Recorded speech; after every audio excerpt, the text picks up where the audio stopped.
Hi everyone, it's Deo. I will show you how to perfectly align a satellite image with your 2D plan in AutoCAD. If you don't know how to download a 2D map and a satellite image that are perfectly aligned, which is really useful in this tutorial, go to TopoExport.com. The link is in the description.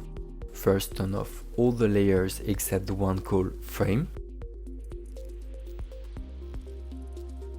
Then I move my AutoCAD window to the right side so I can drag and drop the satellite image into AutoCAD.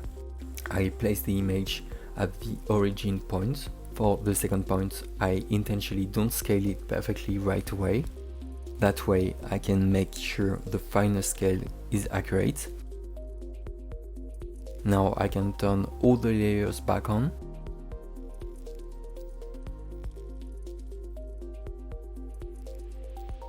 And send the image to the background. As you can see, the satellite image is perfectly aligned. Thanks for watching, don't forget to like and subscribe.